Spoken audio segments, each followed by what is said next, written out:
Andrew Mountbatten Windsor, the former prince and current river corpse,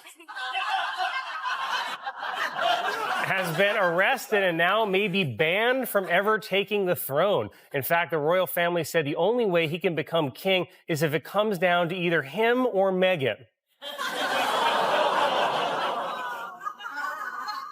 10 seconds, one quick joke, and suddenly millions of people are staring at the screen. Colin Jost walks onto one of the biggest comedy stages in America, looks straight into the camera and drops a punchline that freezes the entire room for a split second before it erupts with laughter. He says, "The only way Prince Andrew becomes king is if it comes down to him or Meghan." At first, the audience groans, then the laughter kicks in, and it keeps growing louder and louder. Why aren't they pushing this nuclear button and just let the world know about Meghan Markle? It's like the joke cracked open some unspoken tension in the room.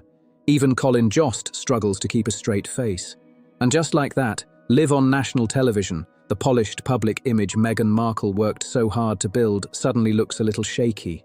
But here's the wild part almost nobody is pointing out. This moment didn't come out of nowhere.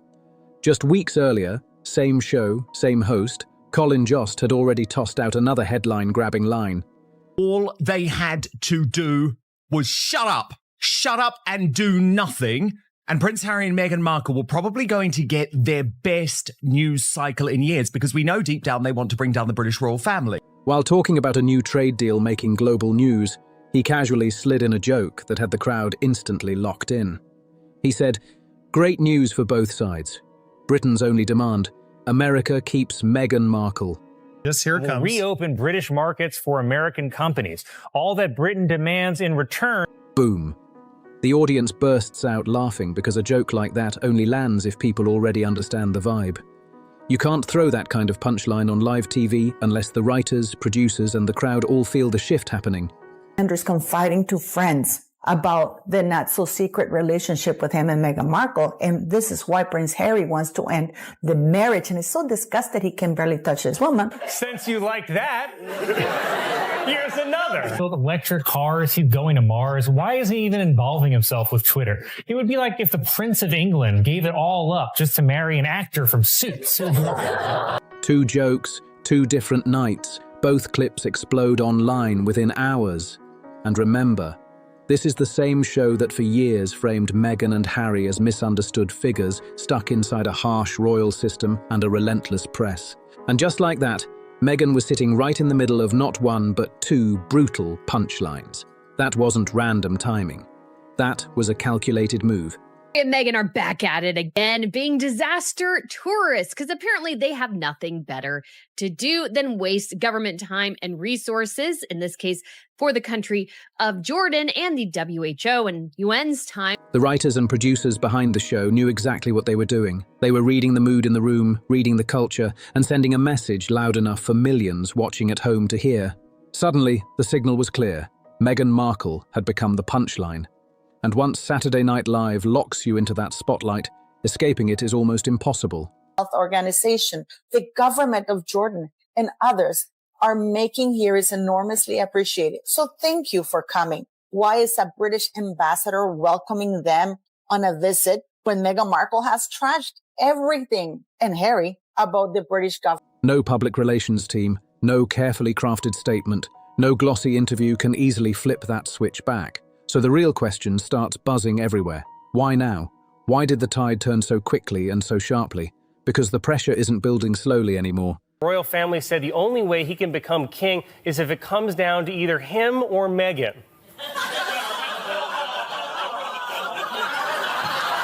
Oh my God, there's so many things to unpack in that joke. First of all, the groans are brutal. Down to either him or Meghan. It's like they don't want to laugh, but they do, because then, listen, they laugh. They're not that bad, sorry, but they know that was brutal. That's because again, it's like the only way he'll be king royal is if it's him or Meghan. They still would say no to Meghan. The walls around the story look like they're crashing in from every direction.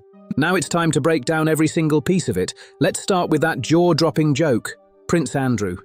The royal whose interview turned into one of the most disastrous television moments in modern British history. The man whose public image collapsed in front of the entire world. After waves of controversy and intense backlash, he stepped away from royal duties and lost major titles. That's the figure the joke pointed to.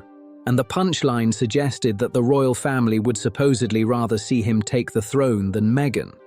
Not because Andrew is admired, but because it highlights how dramatically public perception around Meghan has shifted. The audience understood it instantly. That first groan before the laughter. Announced a new trade deal with the UK. All that Britain demands in return is that we keep these two. No, I refuse. There's always a serious side to the SNL comedy. I don't usually agree with it because it's very left-wing. But effectively what they're saying here is that, yep, we agree, Meghan Markle, less popular than Andrew Mountbatten Windsor. That's recognition. A room full of people realizing the point at the exact same moment. It's funny, but also a little uncomfortable. But the deeper twist is this. The Prince Andrew reference isn't just surface-level drama. Their connection in royal circles has layers most people never hear about. And strangely, major media outlets rarely dig into those details. Before the Duchess title, before the Netflix deals, before the speeches about empowerment, and before Archie entered the picture. Before the Duchess title, before royal headlines, there was Rachel Meghan Markle, an actress on a popular TV show, a lifestyle blogger running the TIG, and a social climber who somehow moved through circles far bigger than her level of fame at the time. Now the internet is digging back into that earlier chapter of her life, the version many believe her team worked hard to push out of the spotlight. Savage comparison to Prince Andrew. This was on the Weekend Update section with Colin Jost, who has mocked Meghan before. Like, I gotta say, I think this one's the biggest roast yet. You ready for it? Here we go. Andrew Mountbatten Windsor, the former prince and current river corpse. Look at that. I gotta pause also for commentary purposes. That photo, my God, how did that get out? Oh, he looks, I mean, good. I'm not, but my God, he does look like a river corpse. People online are revisiting stories from before Prince Harry entered the picture, before the royal family, before the carefully polished global image. Rumors from those years are suddenly circulating again, and they all point to the same question about the kind of social circles Meghan moved in back then. One of the most talked about claims involves luxury yachts owned by extremely wealthy and powerful figures. Some online voices say Meghan spent time on those yachts, not just as a guest, but possibly as what certain insiders describe as a paid companion in elite social environments. Is there confirmed proof? No. But are people claiming they witnessed or heard about those situations firsthand? Yes, and that's exactly why the conversation keeps spreading across forums and social media. Then there's another detail that keeps pulling attention. Certain legal discussions connected to high-profile investigations referenced social gatherings involving powerful individuals, and some observers believe those circles overlapped with people Meghan may have encountered during her early networking years. That alone has fueled endless speculation online. And people are also revisiting her old lifestyle blog, The TIG. SNL skit, though, is just this Weekend Update is hysterical because it's so true. And this is what works about comedy is when it's true. And we all know that, yes, people would maybe prefer in some ways Andrew over Meghan Markle when it comes to the throne. And if Hollywood is even making jabs at her, you know she's offended a lot of people. We know she hasn't done good work in the entertainment industry.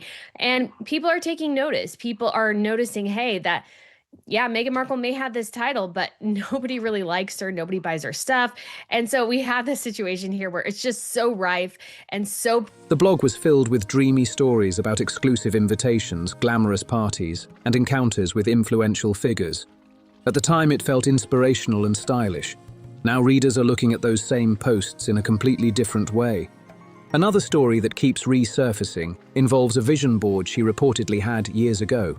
Virginia Roberts wanted to call Meghan Markle as a witness. And she said it was exactly because Meghan Markle was a close past associate of Prince Andrew and would have seen or participated or been around whatever he was doing. Why isn't the press calling this? According to someone connected to her first marriage, Prince Harry's photo was supposedly on that board long before they ever met. Supporters say that shows ambition and clear goals. Critics say it looks like careful planning. Either way, people are now analysing every step of that early journey, every connection, every invitation, every handshake that opened the next door. And while all this speculation keeps swirling across the internet, Meghan herself has stayed completely quiet. No statement, no denial, no legal pushback, no social media response. Just silence. Remember, this is the same Meghan Markle who once took a British newspaper to court over a private letter. Legal battles have long been part of how her team protects her image. Whenever a story threatened her brand, the response was usually fast and forceful. Lawyers stepped in, statements were released, and the fight moved straight into the public arena. But now something feels different. Instead of a quick response, there's been complete silence. And that silence isn't being read by everyone as calm or dignified. I mean, she used to be on Deal or No infiltrated? Deal. Look, she was on Deal or No Deal. Yeah, that's right. Listen, I brought Meghan Markle, whatever her name is, to my Deal or No Deal celebrity golf tournament. She was one of my Deal or No Deal girls that were, she was a caddy for all of my... To many observers, it looks strategic, almost like a team behind closed doors trying to decide which problem needs attention first. Because when a story is completely false, the typical playbook is simple. Shut it down quickly, deny it loudly, bring in legal action if necessary. Was planned from the beginning. She denied being interested in the royal family, which she totally was. I know someone who knows the ex-husband who said she had a vision board with Prince Harry on. Montecito, they are billionaires, they're superstars, and they don't like publicity. They live in Montecito to avoid photographers, and they believe that Harry and Meghan, with their pretty obvious courting, pursuit of publicity, are spoiling the privacy of Montecito. You don't usually just stay quiet while the internet runs wild, yet right now, that quiet itself has become a major talking point. And here's where the situation gets even more explosive. Old photographs have resurfaced, showing a young Meghan Markle standing with Prince Andrew. These images are not recent at all. They date back years, long before Prince Harry entered her life, during the period when Meghan was still building her acting career and working her way into powerful social circles. Suddenly, people online are connecting dots. Every event, every introduction, every high-profile gathering from those years is being re-examined. To some observers, it looks like a story of pure ambition and careful networking. Part of many scandals, yet the palace is interceding on her behalf. So are we under any doubt that this is any different? Because why are they getting that? Harry and Meghan Markle would not be able to spot kindness or charity, even if it's Andrew's confiding to friends about the not so secret relationship with him and Meghan Markle. And this is why Prince Harry wants to end the marriage and is so disgusted he can barely touch his woman. Since you like that, here's enough. Why is the press and the palace refusing to look or comment or report on Meghan Markle's links to the same individual? And most importantly, her relationship, her close personal relationship with Prince Andrew. Meghan has previously said she did not personally know Prince Andrew. Yet the photos showing them in the same social setting continue circulating online, which keeps the debate alive. Meanwhile, reports from individuals close to Andrew suggest he has been quietly watching the recent headlines with what they describe as noticeable satisfaction. Think about the irony of that. A man who stepped away from royal duties and public roles now sitting back while the internet dissects another royal controversy. And here's the strange part, many people keep pointing out. Major media outlets that once analysed every detail of Andrew's situation seem far less interested in exploring whether any meaningful connection ever existed between him and Meghan. Then comes the twist that caught many viewers off guard. Saturday Night Live drops a joke placing Meghan lower in public perception than Andrew. While those punchlines spread online, internet users continue digging through old stories, old photos, and old connections, trying to figure out what really happened behind the scenes. A humanitarian mission, a World Health Organization visit, cameras flashing everywhere and polished photos spreading across the internet. They're very unlikable, and the reason is because they're so fake and disingenuous and aren't honest. Why were they in the Middle East doing this trip to Jordan? Now, again, we've touched upon it. I've said it over and over again, but I think it's important as even now Page 6 is coming out with more proof. They've shuttered the foundation, pretty much. Their whole charity organization is pretty much over. This latest quasi-royal trip is being questioned after Page Six revealed that the couple has essentially shuttered their Archewell Foundation and let go nearly of all their staffers. Every image looked perfectly staged, perfectly lit, perfectly designed for the public eye. But critics say those pictures hide a much bigger question behind the scenes. The Archewell Foundation, once promoted as a powerful charitable platform, has faced constant scrutiny about its activity, staffing changes, and long-term impact. Some observers claim the organization has struggled to maintain momentum, while the public image still focuses heavily on appearances and high-profile visits. So what do people mostly see now? Carefully arranged photos, global appearances, and moments designed for headlines. A camera here, a speech there, a handshake in front of the right backdrop. For supporters, it shows continued advocacy. For critics, it looks like a media strategy built around optics. One moment from that Jordan trip sparked a wave of online discussion. In one widely shared photo, a senior Jordanian princess is addressing the room. She represents established royal leadership in the region. They have 2 staffers. Again, it sounds like on consultant basis, they're out of cash. This is all smoke and mirrors. They've been forced to downsize the staff as was costing them too much. And so, yeah, there it is. Meanwhile, Meghan appears turned slightly toward the cameras, adjusting her position to make sure the photographers capture the shot. Some viewers interpreted that moment as simple media awareness. Others read it very differently, suggesting it showed just how carefully every appearance is managed. Another image from the visit also drew intense reactions online. Meghan posed beside a 14-year-old burn survivor, smiling for photos during the humanitarian stop. Supporters said it highlighted compassion and awareness for young people facing serious challenges. Critics argued the photo echoed imagery long associated with Princess Diana, whose humanitarian visits became iconic around the world. She always knows where the camera is, doesn't she? Everybody's listening to this lady, Prince Harry, everybody. Meghan's eyes directly to the camera. And, with that smile, there's nothing to smile about. It is incredibly creepy. When you're doing charity, do you often position yourself to be right near holding hands with and make sure your face is presented to camera, and also having a camera person there to take these shots? It's all so orchestrated and manipulative. And that comparison sparked even more debate, because while those images were circulating, another story kept resurfacing online. Meghan's father has faced serious health problems in recent years, including strokes and major medical procedures. Some commentators questioned the distance between them, noting that the relationship has remained publicly strained. For many viewers, that contrast created a complicated emotional reaction. A global humanitarian appearance on one side, and a very personal family situation still unresolved on the other. And then there's Prince Harry standing right in the middle of it all. In recent interviews and public appearances, some observers say he looks increasingly reflective about the path he chose. He stepped away from royal duties, moved across the world, and left behind the structure that shaped most of his life. People close to the royal family have said there were warnings before the wedding. Reports have long suggested that his brother William tried to raise concerns early on, urging Harry to slow down and think carefully before everything changed.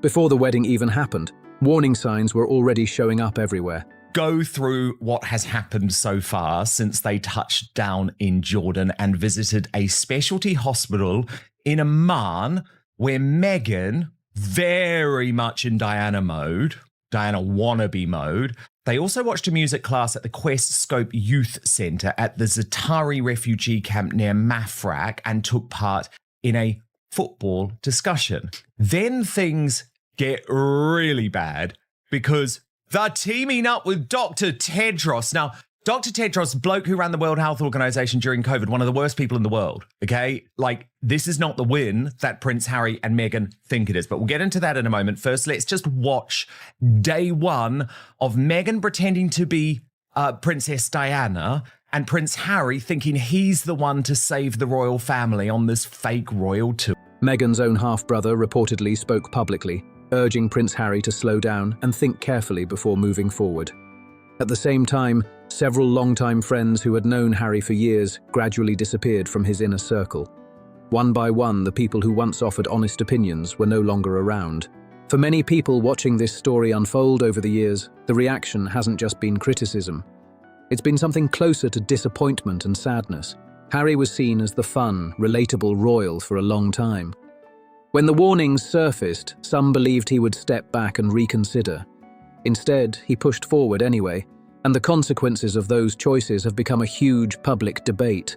I think your sister, Meghan Markle, has ruined Prince Harry. The answer is yes. I mean, every single interview, every single picture, every place they go, Meghan grabs him. Meghan controls him. Meghan tells him no. Meghan stands in front of him. She controls every single situation like she is. That leads to another question many commentators keep raising.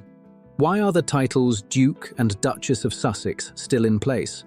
Those titles carry global recognition and influence.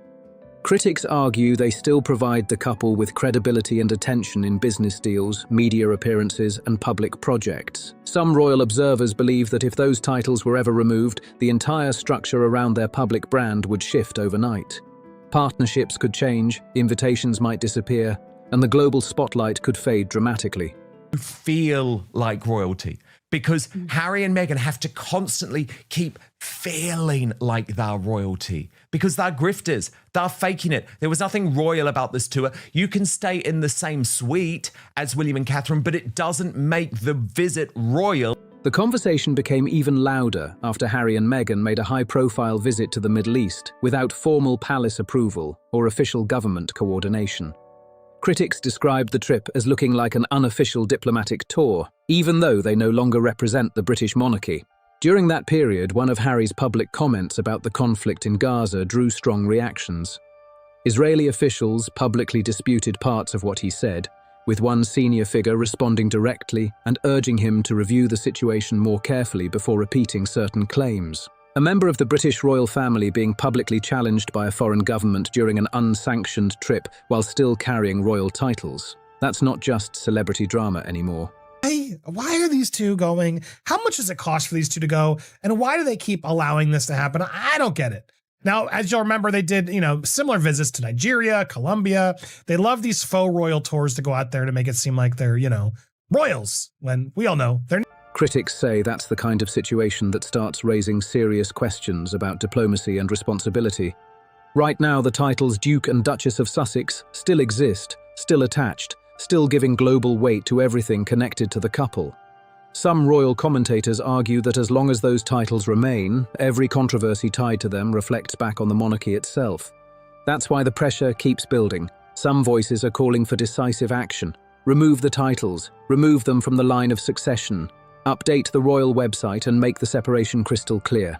Their argument is simple. What do you make of the fact that Harry and Meghan now seem to be going all in on this hard left ideology? Because you've obviously got the Hamas talking points that they were criticized in the Middle East for, and this woman is anything but someone who's on the mainstream. It's almost as if they have realized that their only base now is the hard left extremist base. As long as the connection remains visible, every new headline keeps dragging the royal institution right back into the story.